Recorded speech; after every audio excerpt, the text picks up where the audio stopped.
Yeah, I thought, with some really good things happened tonight, I thought that the group that started the game, execution-wise, to start the game, getting off to a 19-3 or 18-3, whatever it was, lead. I thought offensively and defensively that group was phenomenal from an execution standpoint on both sides of the ball. And, obviously, some things we got to get better at: post defense, rebounding the basketball. Turnovers, although we did a much better job in the second half taking care of the basketball and getting a shot on goal. From a stylistic standpoint, obviously the three ball is something that's going to be extremely important to us, and 35 attempts from beyond the arc is a lot of attempts, but that's kind of who we're going to have to be. And then, I've told people that, for the last 5.5 months or 6 months, whatever, that we've been really physical with one another in practice, and I thought you saw that tonight with putting Little Rock on the line for 30 free throws attempted. We got to clean up our fouling, but early on we did want to be physical and kind of be a team that played with physicality, and now we got to clean it up and play without fouling. Okay. You recently said that your dad came up with a stat or an observation: 3 big runs in a game, the team that controls two of those. You guys started 19-3, second half it was 21-6 to blow that open. Talk about that part of it. Was that an observation you noticed that Philly led to the win? Yeah, because they did make a run on us, there towards the end of the first half after we got up big 19-3. And when you shoot a lot of threes, that can happen. And so when you bang 2 or 3 threes and then you're able to get some defensive stops, or your defense can create a steal, that's kind of who we're going to have to be. We're not going to be a grinded out half-court team. But I did feel, and our staff felt, that from an execution standpoint, we got some really, really good, clean looks out of some half-court sets, which we didn't know, being new, if we were going to be able to execute stuff. When you're putting stuff in, sometimes you get 3 or 4 guys execute, and then one guy kind of forgets, and it blows the whole play up. But I thought, again, early on, that group that started was phenomenal. Getting even the shots that we missed, I thought we had some really good looks. Yeah, so Desi got a limp, but I guess his right calf or ankle or something. You know what his injury is, or what? Cramps. Okay, so Yeah. So that's nothing too serious, I guess. No, we're not too worried about it. That's good. And then got to get him some potassium. yeah. So Isaiah, 17 attempts is a lot, but he hit 8, so that's pretty good. Just what do you think of his efficiency, I guess, from 3-point line? And do you really think, 35, that might be the norm for you guys? It might be. I don't know what the most we shot at Nevada, but I asked Hayes Myers during the game when I looked at the stat sheet during the timeout, and I thought we were on pace at one point to take 40, and I think he thought that 34 was the most we took at Nevada in 4 years. So I don't know if that's true or not. But yeah, we might be a high volume 3-point attempt team. That just might be who we are. And Isaiah, what did you think of him? I thought he was awesome. I have a buddy that I have great respect for, a guy that was a former assistant coach, Audrey McCrary, who was with the Cavs as an assistant, and I actually brought him in to watch 2 practices prior to this game, watch this game, and watch us on Monday and Tuesday again, just to give me an outside kind of consultant type look. And he was at dinner last night and he said 15, and I said, what's 15? He said, that's how many 3 balls you're going to need Isaiah to take. He was pretty prophetic in that we needed him to take a lot of threes. Just to follow up on Zay, he didn't finish the game on the floor. Was that something to do with just looking at different guys trying to finish a game? Yeah, he felt comfortable with the lead, or was there something to that? No, all that was, Kevin, really was just, some guys, I let them play through mistakes after mistake after mistake that normally we won't do. But I took Jimmy and Isaiah out, and then obviously when Jalen fouled out, we put Jimmy back in. But I felt those guys had done their work, had done their job. We were able to evaluate them. Certainly wanted to win the game tonight, although we know it doesn't count.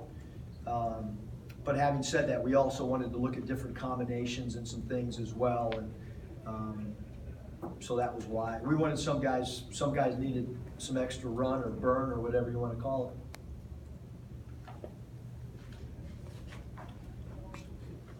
Just like the way that you melted the clock there at the end on the last few possessions and got good looks, and also how do you think you did against the press that they had? Oh, we were abysmal against the press.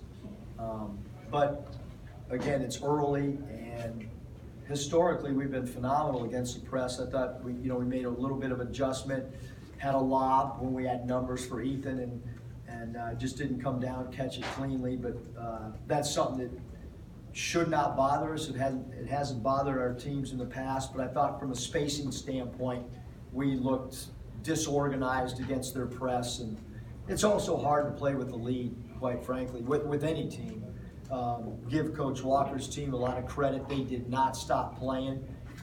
He tried to junk it up a little bit with the press, and they bothered us. So that's great. Now we can go back and watch it and look at the turnovers and meet with guys individually and show our team we can't have our off guard inbound the ball against the press when the two-man's supposed to be the second outlet. So we'll be able to show a particular player that and reinforce how we're supposed to execute.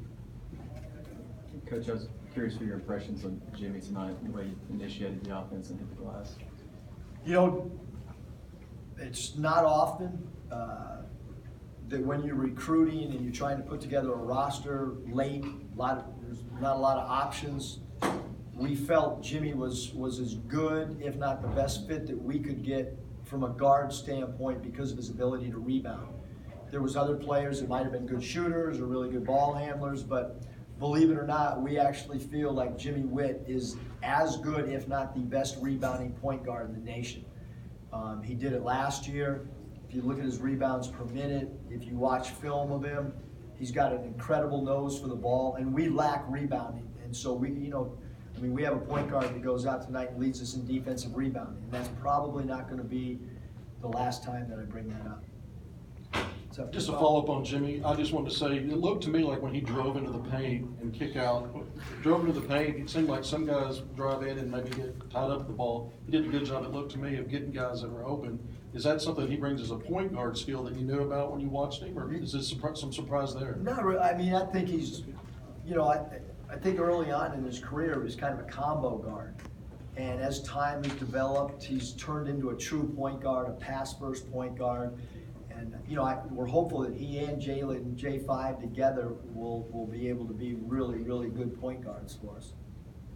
Yeah, just wonder what your thoughts were on the pregame ceremony, how the Nolan Richardson court looks, and Mike Anderson came back, and just wonder what you thought about it. Did you get to talk to Mike? Just what you think about that? Because some guys in his situation, they probably would have been bitter and not come back. Yeah, no, I thought, first of all, I think the court looks awesome. I think administration did a phenomenal job. Everything, even the lane, I think looks better. The logos that they put down, I know that's what, the fans wanted. And it's a classy look, the way they did it. Coach Richardson, legendary coach. I mean, it's kind of a little bit unique. First time I step out on the floor, and then I'm looking out there and Todd Day and Corey Beck and all these dudes that, that I have incredible admiration for. And then obviously with Coach Anderson, I think it's awesome that he and his wife were able to come back and participate in the event. And, I'm new to it. I just kind of stood back and watched and was just appreciative that the student athletes and our staff were a small part of it. Final question for Coach, Bob? I might get a two for one then. What did Thomas talk about? He was really appreciated you guys bringing him here, and he was excited to play his first game in a Razorback uniform. Kind of what you think of his game, and Mason Jones kind of had an uncharacteristically bad shooting night. He got in foul trouble. What you think of his game? Yeah, I mean, we need Mason to be a guy that's reliable from a consistency standpoint. In the throwback game, turnovers and stuff, and then tonight some turnovers, but we need Mason. We need him to play with great consistency because he's another three-point threat for us, and he can play different positions for us and so forth. And then the first one was Scylla. Yeah. I thought JC was awesome, because he just kind of blends in, and then you look at the stat sheet and you're like, oh, he rebounded the ball pretty decent, he made some shots, he's second or third leading scorer. I thought he did a really, really good job for us tonight. Because it's not easy. I mean, we had a great crowd. I mean, for an exhibition game, that's a great crowd. Like, I mean, I didn't go home. Normally I go home between shoot around, and I walked around campus for about 50 minutes today with my son, and we got done with our, 2 hours before. I mean, there's a pretty good size amount of people out there, which is unique for an exhibition game. And then you start wondering, butterflies with a new guy like Scylla and so forth. And I thought he really responded great in his first game. And obviously Jimmy's played here before, but it was new for Scylla, and I thought he was really good. Thanks, Coach. Thanks, you guys.